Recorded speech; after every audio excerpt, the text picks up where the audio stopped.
students. How are you? I hope you are fine. Now I am going to start a new chapter of economics, people as a resource. In this chapter, we understand the role of people and known as a resource. People को resource क्यों कहा गया? क्योंकि वो हमारी needs को complete करता है. In this chapter, people as resource is an effort to explain population as an asset. इस चैप्टर का मीनिंग ही यही है कि people resource है और इसीलिए हम पॉपुलेशन को एक एसेट के रूप में जान सकते हैं, एक प्रॉपर्टी के रूप में, एक परिसंपत्ति के रूप में for the economy rather than a liability, अपनी इकोनॉमी के लिए और उसे लाइबिलिटी या दायित्व ना समझिए. Population becomes human capital. Population जो है वही ह्यूमन कैपिटल में चेंज होती है when there is a investment made in forms of education. जब हम उसके अंदर इन्वेस्ट करते हैं in form of education, training and medical care.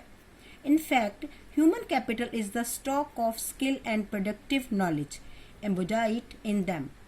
जो human capital है वो एक stock है, उसके अंदर skill है, productive knowledge है और इस तरह से वो resource कहलाता है. People as a resource is a way of referring to a country's working people. यहाँ पर हम आपको बता दें कि people as a resource का मतलब हम अपने देश की working people के बारे में जान रहे हैं.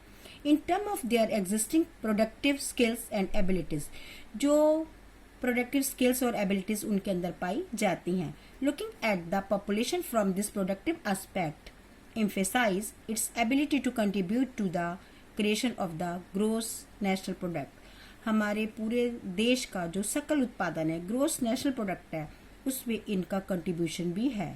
किन लोगों का? जो कि resource हैं. Like other resources, population also is a resource. और रिसोर्स की तरह लैंड है, लेबर है, कैपिटल है, उसी की तरह से हमने ह्यूमन को भी रिसोर्स के रूप में एक्सेप्ट कर लिया है, ए ह्यूमन रिसोर्स, और हम उसे बोलते हैं human resource. This is the positive side of a large population that is often overlooked when we look only at the negative side. वैसे तो हम इसे ह्यूमन रिसोर्स कहते हैं, पर ये हमारी पॉपुलेशन का पॉजिटिव साइड है. जब हम नेगेटिव साइड पर जाते हैं तो हम थोड़ा सा भूल जाते हैं, हम इसको अवॉइड करने लगते हैं और हम महसूस करते हैं problems of providing the population with food, कि हम उसे फूड प्रोवाइड नहीं करवा पा रहे, एजुकेशन प्रोवाइड नहीं कर पा रहे, हेल्थ फैसिलिटीज तक उसको नहीं पहुंचा पा रहे. When the existing human resource is further developed by becoming more educated and healthy. और जब हमारे पास जो ह्यूमन रिसोर्स है वो और ज़्यादा एजुकेटेड हो जाता है, हेल्दी हो जाता है, we call it human capital formation. वो हमारे लिए ह्यूमन कैपिटल में चेंज हो जाता है. That adds to the productive power of the country. इससे हमारे देश की, कंट्री की प्रोडक्टिव पावर भी बढ़ती है. Just like physical capital formation, बिल्कुल उसी तरह से जिस तरह से फिजिकल कैपिटल का फॉर्मेशन होता है उसी तरह से ह्यूमन कैपिटल का फॉर्मेशन भी होता है. Investment in human capital through education, training, medical care yield a return, और ये हमें वापस भी देता है. Just like investment in physical capital, this can be seen directly in the form of higher income earned because of higher productivity of the more educated or the better trained persons. जिस तरह से हम किसी भी चीज़ में money को invest करते हैं वो हमें रिटर्न देती है, उसी तरह से ह्यूमन में इन्वेस्ट करने पर वो भी हमें रिटर्न देता है, क्योंकि जो हाईली क्वालिफाइड पर्सन होते हैं उनको ज़्यादा सैलरी मिलती है, ज़्यादा अर्न वो कर पाते हैं. As well as the higher productivity of healthier people, या हम ये कहें कि जो हेल्दी पीपल होते हैं उनकी प्रोडक्टिविटी भी हाई होती है. India's green revolution is a dramatic example of how the input of greater knowledge in the form of improved production technology can rapidly increase the productivity of scarce land resources. जो land है वो limit है, पर उसके बाद भी अगर हम लोग पर्टिकुलर एरिया में, पर्टिकुलर फील्ड से प्रोडक्शन को बढ़ा पाते हैं तो वास्तव में ये हमारे पास ह्यूमन रिसोर्सेज का एग्जाम्पल है, क्योंकि उसने अपनी नॉलेज से टेक्नोलॉजी को यूज़ करके प्रोडक्शन को बढ़ाया है. और सेकेंड एग्जाम्पल है India's IT revolution. Information technology के फील्ड में हुई जो रेवोल्यूशन है इज ए स्ट्राइकिंग इंस्टेंस. बहुत क्या कहना चाहिए आपको, एक सरप्राइजिंग से एग्जाम्पल है हमारे सामने of how the importance of human capital has come to acquire a higher position. Than that of a metal plants and machinery. यानी कि यहाँ पर ह्यूमन ने एक बेटर पोजीशन को गेन किया है। Not only do the more educated and the healthier people gain through higher income. Natural है, बहुत एजुकेटेड जो पीपल होते हैं, हेल्थियर पीपल होते हैं, वही हायर इनकम को गेन कर पाते हैं। Society gains also in other indirect ways because the gains also in other indirect ways because the advantage of a more educated or a healthier population spreads to those also who themselves were not directly educated or given health care।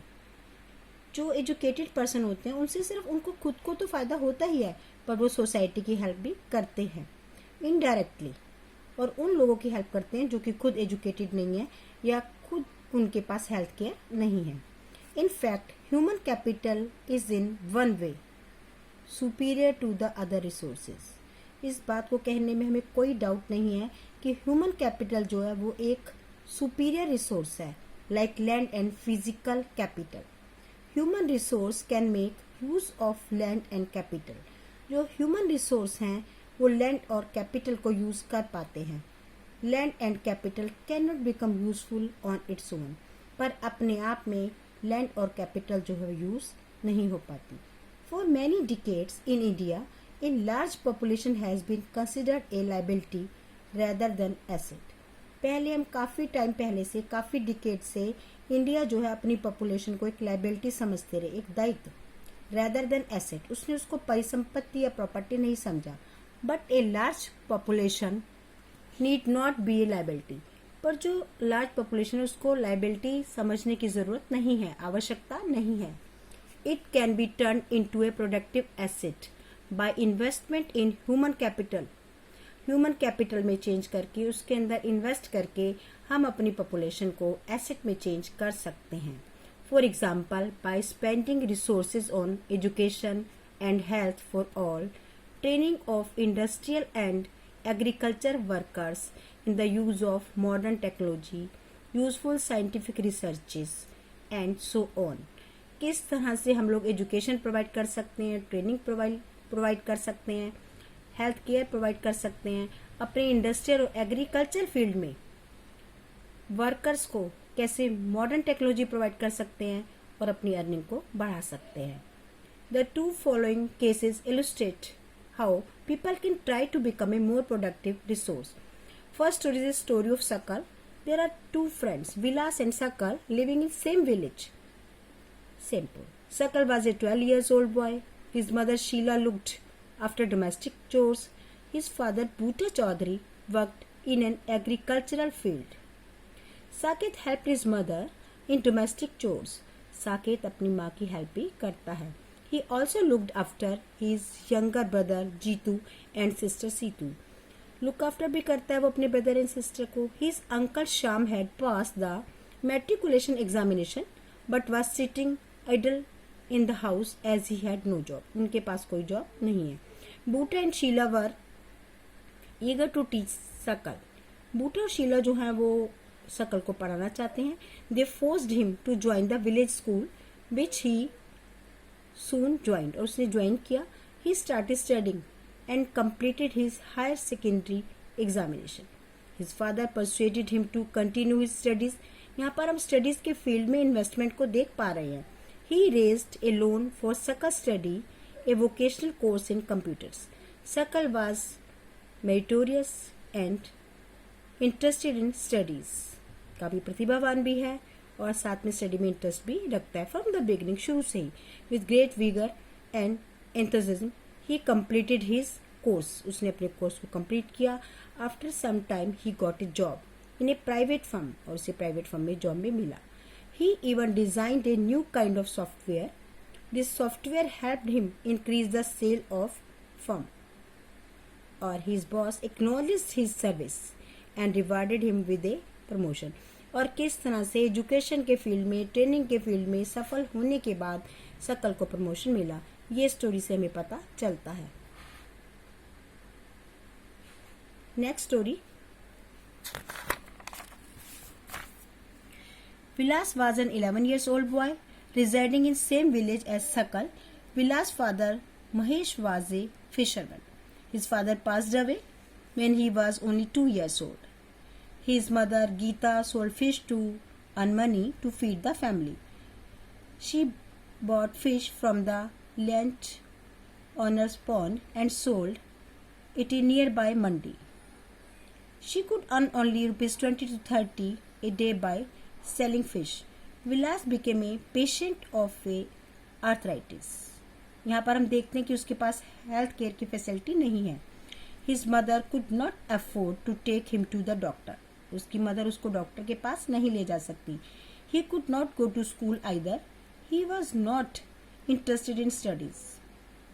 He helped his mother in cooking and also looked after his younger brother Mohan. घर के काम में वो भी अपनी mother की help करता है. After some time, his mother fell sick and there was no one to look after her.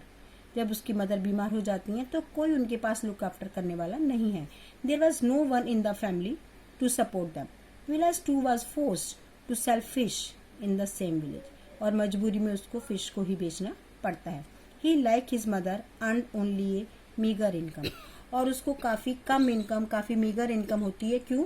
क्योंकि उसकी फैमिली में किसी ने उसके ऊपर ना तो एजुकेशन में इन्वेस्ट किया और ना ही हेल्थ केयर पर. In these two cases studies, we saw Sakal went to school and Vilas did not go. Sakal was physically strong and healthy. He did not need to visit the doctor frequently.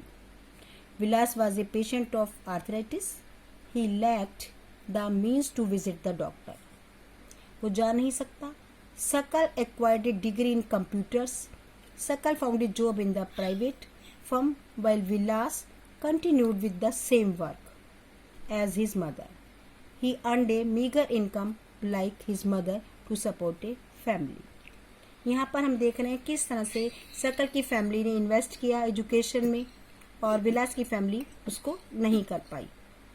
In the case of सकल several years of education added to the quality of labour. हमें पता चलता है कि किस तरह से जो एजुकेशन है वो लेबर की क्वालिटी को इम्प्रूव कर सकती है. This enhanced his total productivity. वो उसकी प्रोडक्टिविटी को भी बढ़ा सकती है. Total productivity adds to the growth of the economy. और प्रोडक्टिविटी हमारी इकोनॉमी को भी बढ़ाती है. This is turn pays an individual through salary. Individual को सैलरी के रूप में रिटर्न हो जाता है और in some other forms of his choice. और कुछ अलग फॉर्म्स भी होती हैं जैसे जॉब के साथ हम कुछ अलग चीज़ें भी हमें प्रोवाइड की जाती हैं. In case of Vilas there could not be any education और health care in the early part of his life.